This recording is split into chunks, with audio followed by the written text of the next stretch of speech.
Morning. હવે આપણો જે નેક્સ્ટ ટોપિક છે એ પ્રોટોકોલ એડ્રેસીસ છે.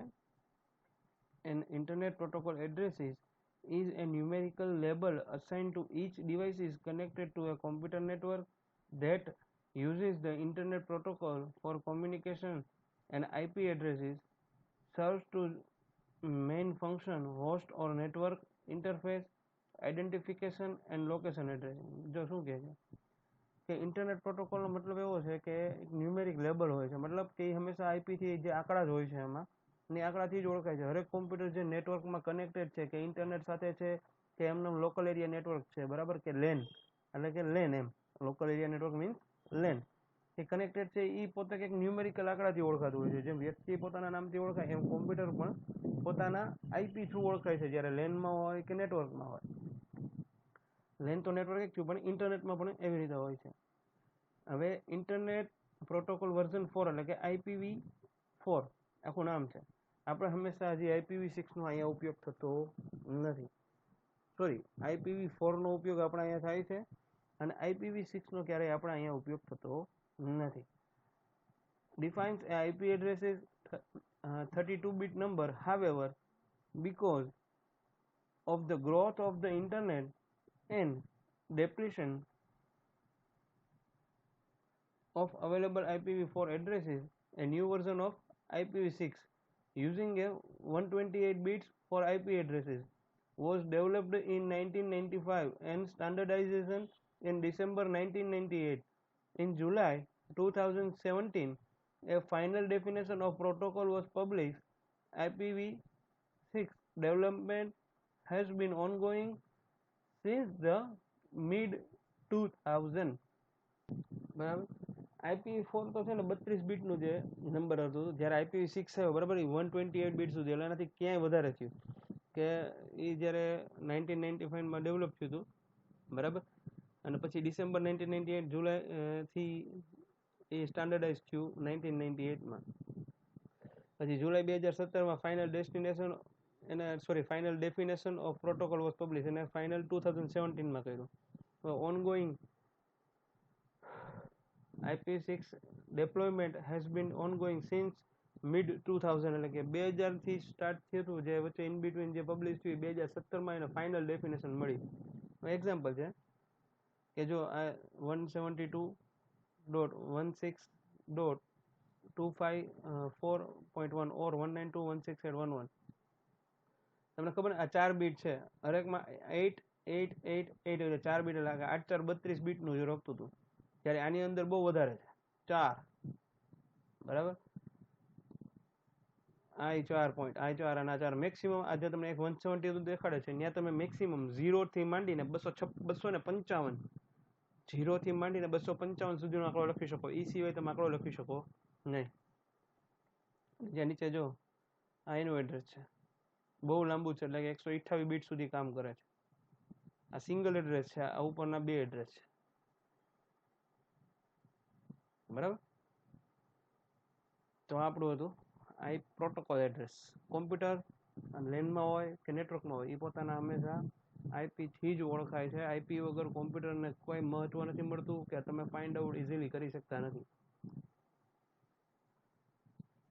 હવે આવે છે વેબસાઇટ એન્ડ ઇટ્સ ટાઈપ્સ, એટલે કે વેબસાઇટ કયા પ્રકારની હોય છે અને કેવી રીતે એને નામ અસાઇન કરવાના આવે છે, કેવી રીતે છે કે તમે એમાં કઈ મોડિફિકેશન કરી શકો છો.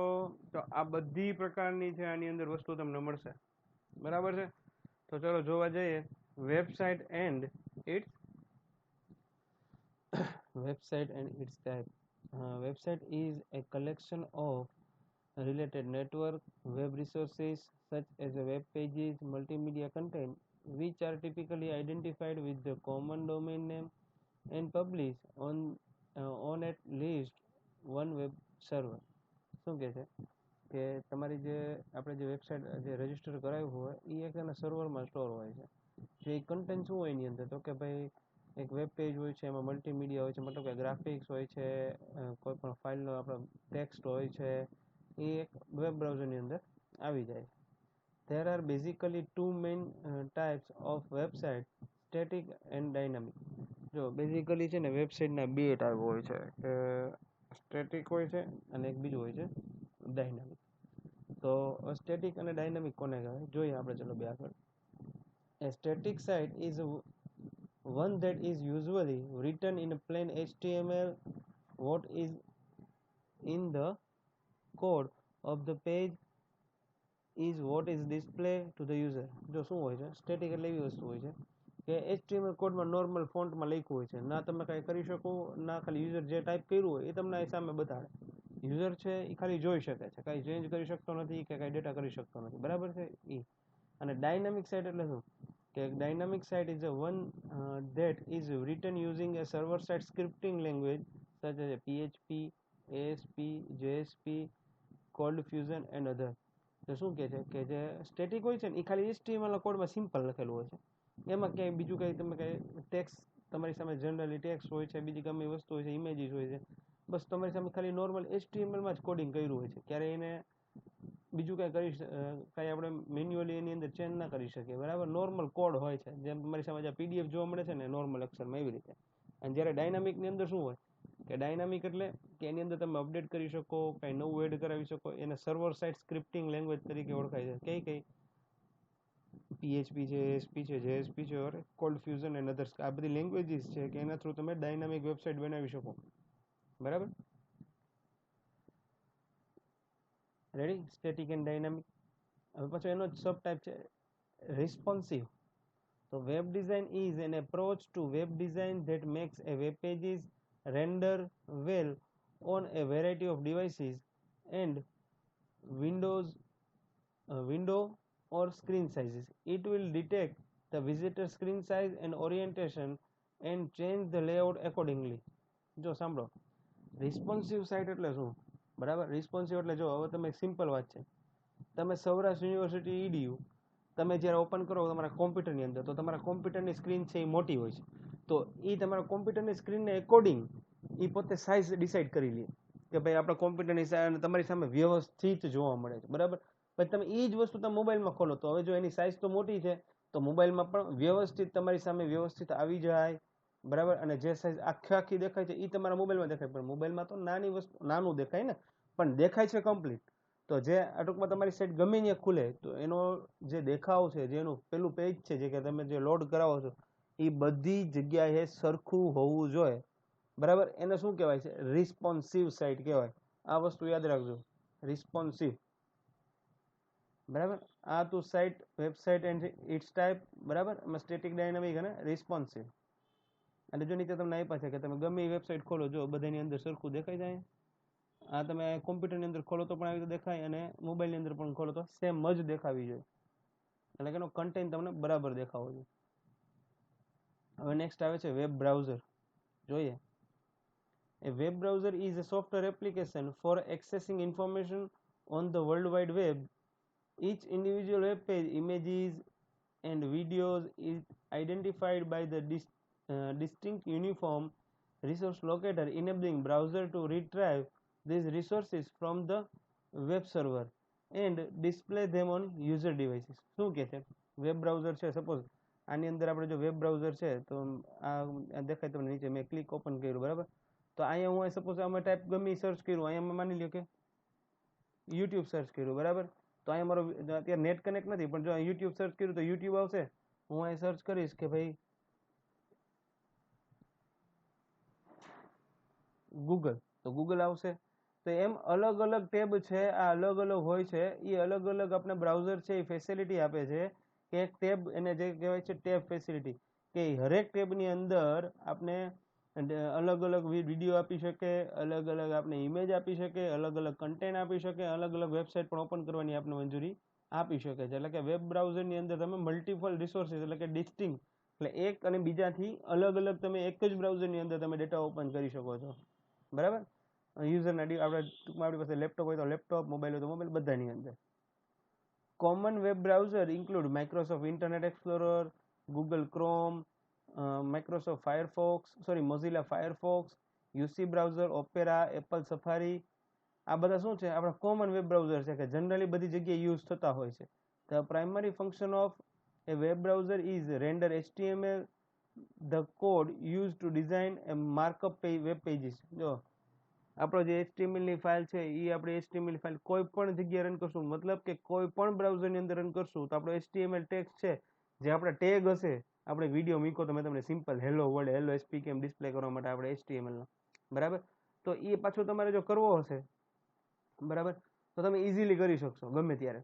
તો એ જે કન્ટેન્ટ છે તમારો એ તમે ઇઝીલી જોઈ શકશો અને પાછું એક એ ડેટાને પાછું તમે રિપીટ કરી શકશો, બરાબર. જેથી શું થશે કે વ્યક્તિએ ક્યારેય પણ જે કે કોડ લખ્યો છે એના ટેગ નહીં આવે, પણ જે વચ્ચે જે ટાઈપ કરેલો લખેલું હશે એ પાછું આવશે. હવે આના આપણા જે આવતો જે આ વીક છે, આ વીકનો 3જો લેક્ચર હશે આપણો, જ્યારે તમે જોશો ત્યારે, તો આની અંદર જે છેલ્લો લેક્ચર રાખ્યો છે એ પાછો તમને બેઝિક HTML નો રિપીટ કરાવું છું, બરાબર. જેથી શું થાય કે જે લોકો નથી જોતા કે જે લોકોને જોવાનું બાકી છે એને પાછું રિપીટ થઈ જશે, બરાબર. અને તમારી ઘરે જો કોમ્પ્યુટર હોય કે આજુબાજુ કે સગવડ હોય તો કરી શકો, નકર હું તમારા માટે ઓનલાઈન ટૂલ એવું લઈ આવીશ કે તમે ઓનલાઈન છે એ તમે બધું આપણો કોડ ને બધું રન કરી શકશો. એ તમને લાઈવ ડેમો પણ આપીશ અને એનું કેવી રીતે વર્ક થાય એ પણ તમને શીખવાડીશ, બરાબર. આગળ જોઈએ. વેબ બ્રાઉઝર આર પોપ્યુલર, એક મિનિટ વેઇટ કરજો, બેટરી ડાઉન થઈ, ચાર્જર લાઇટ કરી દો. ઓકે, ચલો આગળ જોઈએ. Web browsers are popular target for hackers who exploit security holes to steal information, destroy files, other malicious activity. Users are strongly encouraged to keep their browser software updated. શું કરવાનું કે જો આ વેબ બ્રાઉઝર છે ને હંમેશા આપણે ક્યારેક ને ક્યારેક અપડેટ કરતું રહેવું પડે, નવું ઇઝીલી અવેલેબલ છે ઓનલાઈન.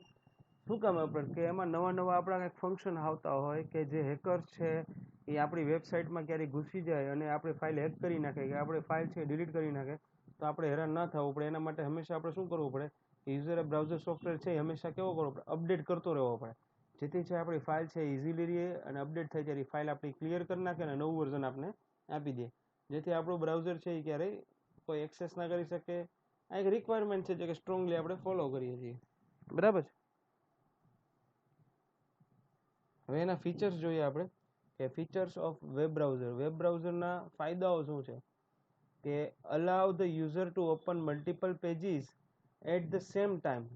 આપણે કહી રહ્યા હતા ને ટેબ હમણાં કે એટ એ ટાઈમ યુઝર છે એ મલ્ટિપલ પેજ ઓપન કરી શકે, either in a different browser window or different tabs at the same window. શું કે સપોઝ મેં જો ઓપન કર્યું, બરાબર, તો આમાં મલ્ટિપલ ટેબ્સ એટલે કે હું મલ્ટિપલ એક્ટિવિટી કરી શકું. જો તમારી સામે મલ્ટિપલ ટેબ થાય, પણ મારે જો ટેબ નથી કરવા, હું અહીંથી નેક્સ્ટ રાઈટ ક્લિક કરું, બરાબર, ન્યૂ ટેબની જે શોર્ટકટ કે અહીં ક્લિક કરી રાખું તો મળી જાય. પછી માની લો કે મારે આ વસ્તુ છે રાઈટ ક્લિક અને શું કીધું મેં, ઓપન ઇન ન્યૂ વિન્ડો. જો મારી સામે જો ઓપન ઇન ન્યૂ વિન્ડો એટલે સેમ બ્રાઉઝર છે મારી પાસે માઇક્રોસોફ્ટ એજનું. જો નવું બ્રાઉઝર ખુલી ગયું, રેડી. એટલે આપણે ફેસિલિટી આપે, મલ્ટિપલ ટેબ આપે છે. આ એક વસ્તુ એને એક ટેબ કહેવાય, બીજી આ ત્રીજી ટેબ, આ ફોર્થ ટેબ, આ ફિફ્થ ટેબ, આ ટેબથી ઓળખાય. અને મેં નવી વિન્ડો મારે ઓપન કરવી હોય તો હું ઇઝીલી કરી શકું છું. દેખાય છે? Okay. Back and forward buttons to go back and previous page visited or forwarded to next one. જો અહીં શું હોય છે આ બ્રાઉઝરની અંદર, જ્યારે તમે મલ્ટિપલ અહીં ક્લિક કર્યું છે, બરાબર, તમે આગળ જતા રહ્યા, નેટ નથી એટલે નહીં આવે. અહીંથી બેક અને ફોરવર્ડનું બટન આપે છે કે આની પહેલાં તમે જે પેજ ઉપર જવું જોઈ શકો અને પાછા એ પેજ ઉપર આવવું પણ આપી શકો. એટલે આને બેક અને આ છે એ forward. A refresh or reload button to reload current pages. જો અહીંયા ઘણીવાર શું હોય કે નેટની સ્પીડ ધીમી હોય તો આ રિફ્રેશનું બટન છે, રિફ્રેશ આપશો એટલે પાછું શું થશે કે જે પેજ છે એ પાછું રીલોડ થશે. A stop button to cancel a loading page. In some browser the stop button is merged with the reload button. ઘણા શું હોય કે આ જો સ્ટોપ બટન આપેલું છે આમાં, બરાબર, હવે આમાં ક્યાંય સ્ટોપ બટન આપેલું નથી, આની અંદર મર્જ હોય, રિફ્રેશ આપો કે સ્ટોપ આપો, પાછું રીલોડ થઈ અને તમારી સામે પાછું આવી જશે. A home button to return a user home page. Suppose અહીંયા જો તમે ગમે ત્યારે હોય હોમ ઉપર ક્લિક કરો, બરાબર, તો તમે એના હોમ પેજ ઉપર જતા રહેશો. An address bar to input URL. The page is URL of the page and displayed. ગમે ત્યારે જો આ જે URL છે HTTP એવું આ URL કહેવાય તમારું, બરાબર. નેટ કનેક્ટ નથી નકર ઓટોમેટિક અહીંયાની જગ્યા સાથે કનેક્ટ થઈ જાય. આપણે જો સાવ કાઢી નાખું, બરાબર, જો હું શું લખું www.google.com આવી ગયું. જો મેં ખાલી www.google.com લખ્યું જો એન્ટર આપું તો HTTP છે એ ઓટોમેટિક લઈ લેશે, મારે કંઈ લેવાની જરૂર પડતી નથી. આ જે જગ્યાએ ટાઈપ કરવું એને એડ્રેસ બાર કહેવાય, અને જે ટાઈપ કરવું એને આપણે શું કહીએ છીએ URL. And search bar to input terms into the search engine in some browser. જો આ ઇનપુટ બાર આપે, તમારે કાંઈ પણ સર્ચ કરવું હોય, ઘણા વેબ બ્રાઉઝરની અંદર આપે છે, ઘણાની અંદર નથી આપતા. માની લો કે આ તો આપણે URL આપણે અહીંયા ટાઈપ કરીએ, પણ ત્યાં ન કરવું હોય એની બદલે જો એને ઇનપુટ સર્ચ બાર આપ્યું હોય, શું કીધું, એન્ટર યોર સર્ચ આઇટમ. હું એ લખું GOOGLE ગૂગલ, તો મારું સર્ચ ત્યાં પણ હાલશે. રેડી? એટલે એને સર્ચ બાર કહેવાય છે. એટલે ઘણા બ્રાઉઝરમાં સપોર્ટેડ હોય છે, ઘણા બ્રાઉઝરમાં સપોર્ટેડ હોતું નથી. હવે જે આપણો નેક્સ્ટ લેક્ચર ચાલુ પેલા એક ટોપિક લઈ લઈએ. હું તો કહું વેબ બ્રાઉઝર એવું તો વેબ સર્વર, વેબ હોસ્ટિંગ, આપણે બસ આટલું રાખીએ છીએ. નેક્સ્ટ તમને આની બેની PDF છે, હું ટૂંક સમયમાં ગ્રુપમાં એન્ટર કરી દઉં છું, બરાબર છે. અને આપણે છેલ્લો ટોપિક જે લાસ્ટ હતો, હવે આપણું જે પાછો લેક્ચર આવશે ત્યારે સ્ટાર્ટ થશે પાછું અહીંથી વેબ સર્વરથી, બરાબર. વેબ બ્રાઉઝર સુધીનો આપણો કન્ટેન્ટ છે એ કમ્પ્લીટ રહેશે. એક જ મિનિટ, ચલો બે નાના ટોપિક છે, બે આમાં લઈ લઈએ. વેબ સર્વર, તો કે જો web server is a server software or hardware dedicated to running said software that can satisfy worldwide web client request. A web server can contain one or more websites. A web server processes incoming network request over the HTTP and several other related protocols. જો આપણે તમે સાંભળ્યું છે GoDaddy.com, GoDaddy આવું આવે છે, એનું server હોય છે. એ સર્વરની અંદર આપણે બધા રજીસ્ટર કરાવીએ કે ભાઈ હાલો ભાઈ spcam.com, jodhpurcity.com કે ગમે abcd.com આપણા વેબસાઇટનું નામ બધા સર્વર કરે. તો એ એક સર્વર હોય છે જે બધાના સર્વરનો ડેટા, એટલે કે જે આપણી વેબસાઇટનો ડેટા અહીંયા સ્ટોર રાખ્યો હોય. કોઈ પણ જગ્યાએથી કોઈ પણ યુઝર છે એ કાંઈ પણ પ્રોસેસ કરે એટલે એના જે ઇનકમિંગ સિગ્નલ આવે, બરાબર, એને રિસ્પોન્સ આપશે અને સામે તમારી સામે આપણે HTTP થ્રુ પાછું આપણે રિટર્ન આઉટપુટ દેશે. The primary function of a web server is to store, process and deliver web pages to the client. The communication, एक मिनट वेट करजो. The communication between client and server takes place using the hypertext protocol. Pages are delivered are most frequently HTML document which may include images, style sheet, audio, video, script or addition to text content. જો web server છે ને એ હંમેશા આપણે જે કાંઈ પણ એમાં data જે આપણી સાઇટ ઉપર અપલોડ કર્યો હોય, મતલબ કે એમાં જે આપણે જોવા મળે છે, રાખ્યો હોય છે, આપણે ગીત હોય, કાંઈ પણ મ્યુઝિક ફાઇલ હોય, કોઈ પણ વિડીયો હોય, તો એ બધું સર્વરની અંદર સ્ટોર થયું હોય છે. તો જ્યારે આપણે સર્વરમાં આપણે જે HTTP થ્રુ જ્યારે કરશું ત્યારે સર્વર શું કરશે, આપણું બ્રાઉઝર શું કરશે, એને ફાઇન્ડ આઉટ કરવા જશે. જો મળશે તો આપણે રિટર્નમાં શું કરશે કે એ આપણે ડેટા બધો પાછો રિટર્ન કરશે. એને એક સ્ક્રિપ્ટમાં બનાવેલો હોય છે જે ફ્રિકવન્ટલી આપણે સર્વરમાંથી મળતો રહે છે. હવે આવે છે એના પછીનો ટોપિક છે વેબ હોસ્ટિંગ.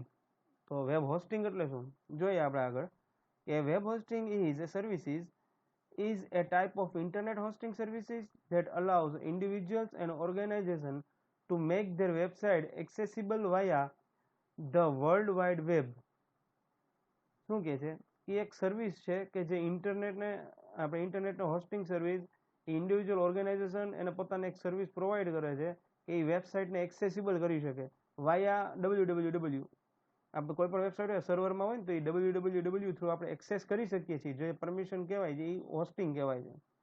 કે web host are companies that provides a space on a server owned or leased for use by clients as well as providing internet connectivity typically in a data center. Web hosts can also provide a data center space and connectivity to the internet for other servers located in their data center. શું કહે છે કે web hosting એટલે શું, જો domain name આપ્યું, પછી આનો પહેલાનો ટોપિક આપણે જોયો વેબ સર્વર. સર્વર એટલે એક કોમ્પ્યુટર છે કે જેમાં આપણો ડેટા સ્ટોર થાય છે, પણ એને એક્સેસ કરવા માટે જે આપણે જે આપે છે એ શું થયું વેબ હોસ્ટિંગ. કે આપણે આપણો ડેટા છે એ માની લો કે 200 MB નો છે ડેટા, તો આપણે સર્વરમાં જગ્યા મળી હોય 1000 GB ની, sorry 1 GB, 2 GB, 5 GB, 10 GB. તો એ જે એક્સેસ કરવાની જે પરમિશન હોય છે એ કોણ કરે છે, આ જે આપણે જે જગ્યા આપે છે એ કોણ કરે, તો કે વેબ હોસ્ટિંગ. એ આપણે વાર્ષિક ભાડા ઉપર પણ મળે, આપણે વાર્ષિક ભાડા ઉપર મળે, આપણી પોતાની પણ લઈ શકીએ. તો આવી જે જગ્યા આપણે આપણો ડેટા સ્ટોર કરવા માટેની આપે છે અને સાથે સાથે ઇન્ટરનેટ થ્રુ એક્સેસ કરવાની પરમિશન આપે છે, એને શું કહીએ છીએ આપણે?